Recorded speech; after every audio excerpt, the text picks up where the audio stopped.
नमस्कार। आज के इस एक्सप्लेनर में हम सीधे एक बहुत ही गंभीर विषय पर बात करने वाले हैं। एक हेल्थ एजुकेटर के तौर पर आज हम मॉडर्न न्यूट्रिशन के एक ऐसे छिपे हुए संकट को डिकोड करेंगे जिसे अक्सर नजरअंदाज कर दिया जाता है और साथ ही समझेंगे प्रोटीन की असली बायोलॉजिकल पावर को। चलिए बिना किसी देरी के शुरू करते हैं। जरा आईसीएमआर रिपोर्ट के इस चौंकाने वाले आंकड़े पर गौर करें। भारत में 60 करोड़, जी हाँ, पूरे 700 मिलियन लोग ओवरवेट या मोटापे का शिकार हैं। और पता है सबसे डरावनी बात क्या है? हमारी आबादी की औसत उम्र अभी सिर्फ 29 साल है। इतनी कम उम्र में ये आंकड़ा वाकई चिंताजनक है।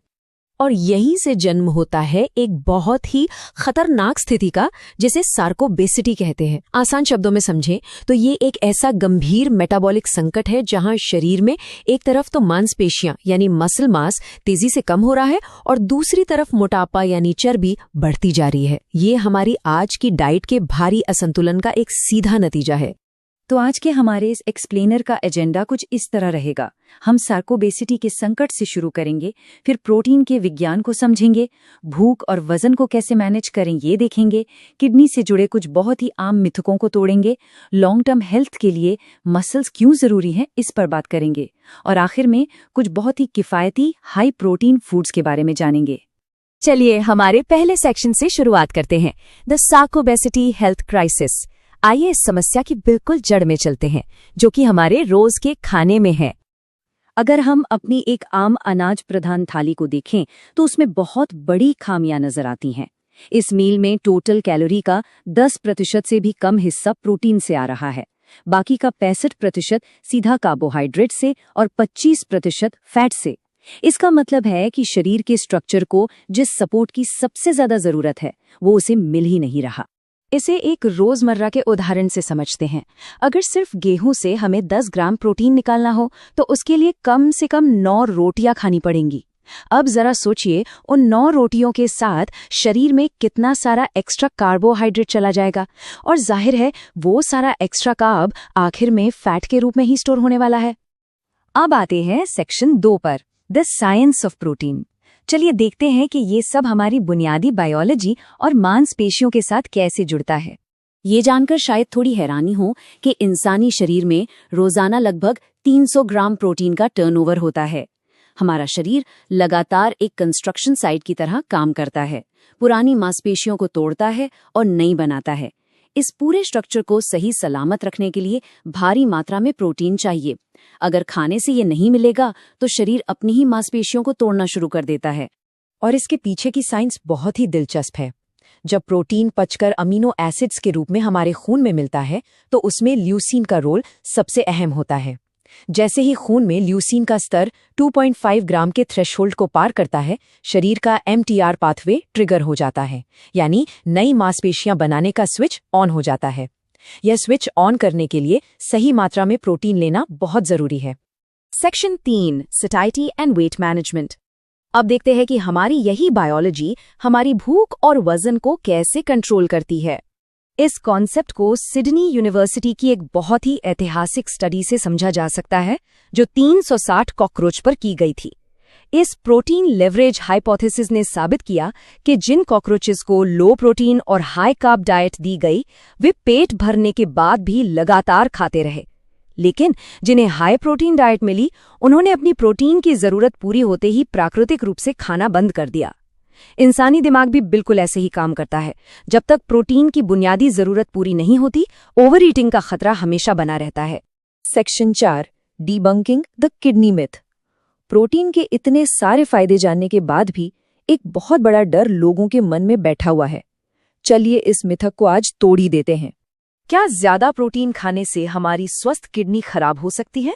ये एक ऐसा सवाल है जो लगातार पूछा जाता है।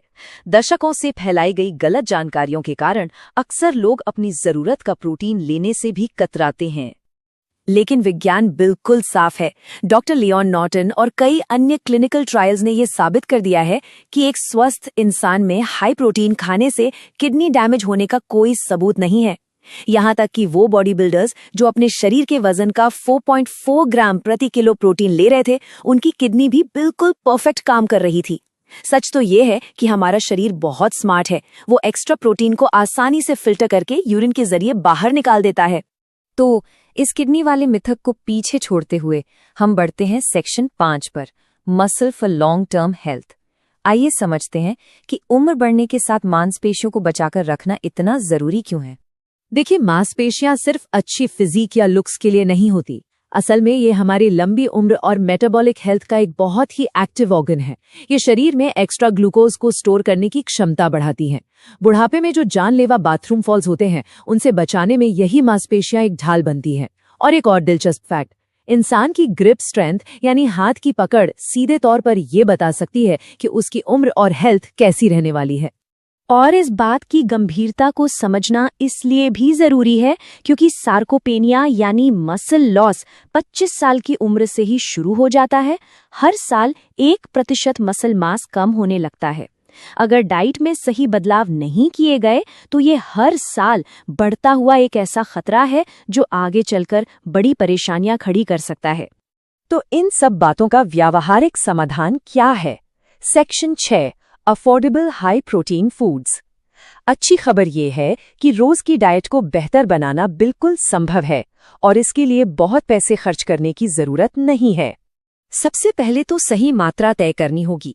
पुराने दिशा निर्देश कहते थे कि शरीर के वजन के हिसाब से 0.8 ग्राम प्रोटीन प्रति किलो काफी है, लेकिन मॉडर्न साइंस इसे नकारता है।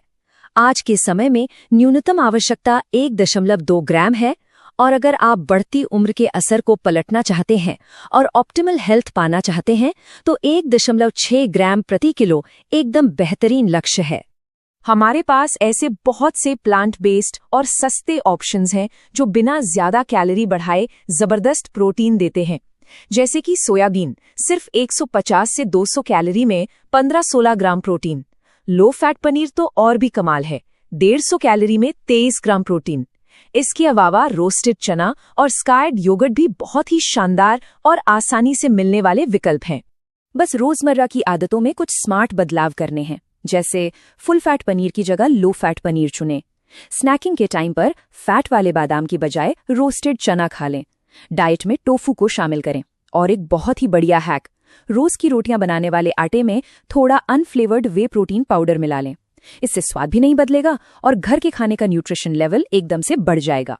इन सब जानकारियों के साथ चलिए आज के इस एक्सप्लेनर को एक बहुत ही जरूरी सवाल के साथ खत्म करते हैं।